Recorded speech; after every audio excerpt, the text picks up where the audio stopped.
الحمد للہ وحدہ سبحان اللہ والصلاة والسلام علی من لا نبی بعدہ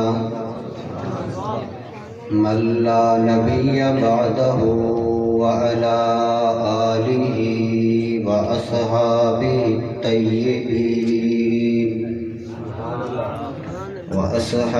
الطیبین الطاہرین لا سیما علی الخلفاء الراشدین المہدیین ولعنۃ اللہ علی اعدائہم الرافضین الکافرین المشرکین المنافقین المرتدین لا ریب وانہم لکافرون الی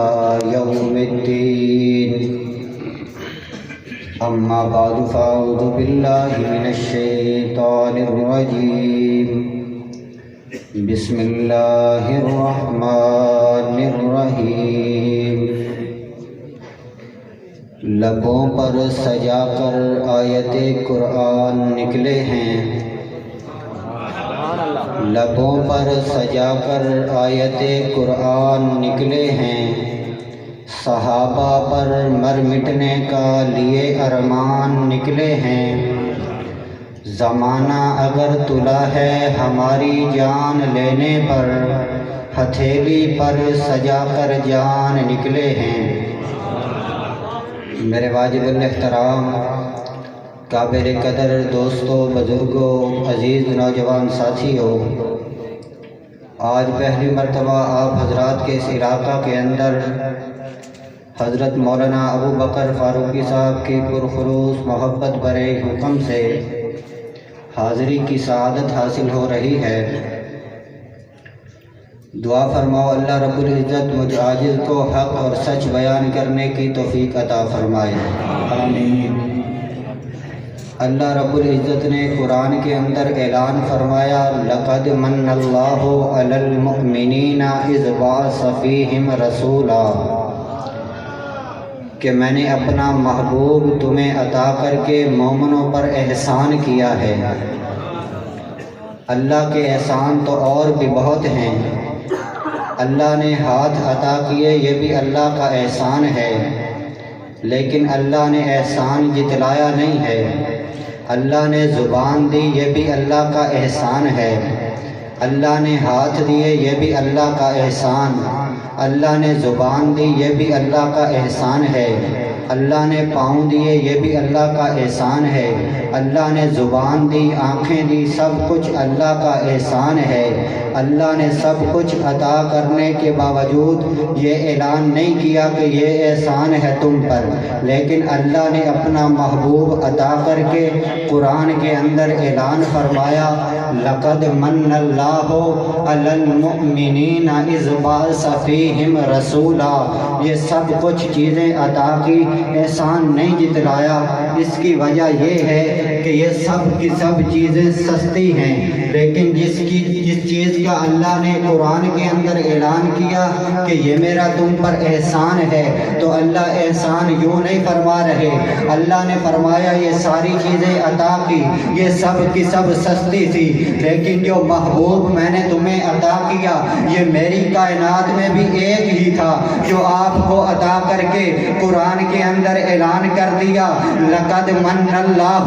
علی المؤمنین اذ بعث فیہم رسولا۔ جب میرے آقا علیہ السلام اس دنیا میں تشریف لے کر آئے، آقا نے نبوت کا اعلان کیا، نبوت کے اعلان کرنے کے بعد دوست دشمنی میں تبدیل ہو گئے، اپنے پرائے ہو گئے، برادری والے مخالف ہو گئے، لیکن اللہ کے محبوب نے یہ سب دشمنیوں کو دیکھ کر اپنے مشن اور موقف کا اعلان ختم نہیں کیا۔ اللہ کے محبوب نبی نے ظلم کی وجہ سے، تشدد کی وجہ سے، بربریت کی وجہ سے اپنے مشن کو روکا نہیں ہے، تو آج ہم بھی اسی پاک پیغمبر کے امتی ہیں۔ اس دشمنوں کے ڈر سے اپنا مشن نہ کل چھوڑا تھا نہ آج چھوڑتے ہیں، علل اعلان ڈنکے کی چوٹ وہ بانگے گوہر کہتے ہیں۔ جو صدیق کو نہیں مانتا ہم اسے مسلمان نہیں مانتے، جو فاروق اعظم کا منکر ہے وہ مسلمان نہ کل تھا نہ آج ہے، جو عثمان غنی کا منکر ہے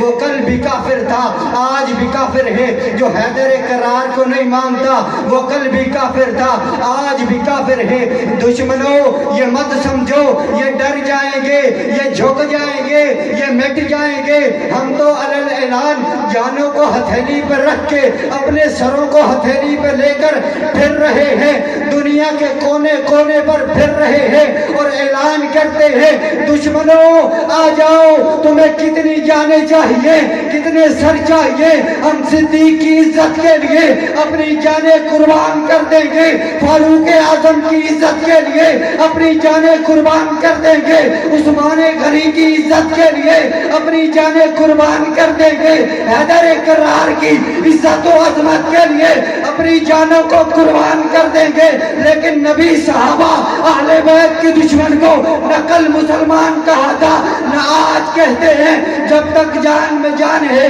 صحابہ کے منکر کو کافر کہا تھا، کہتے ہیں کہتے رہیں گے انشاءاللہ۔ اللہ اکبر، زندہ باد، زندہ باد، بے شمار، بے شمار، اللہ اکبر۔ میرے واجب الاحترام،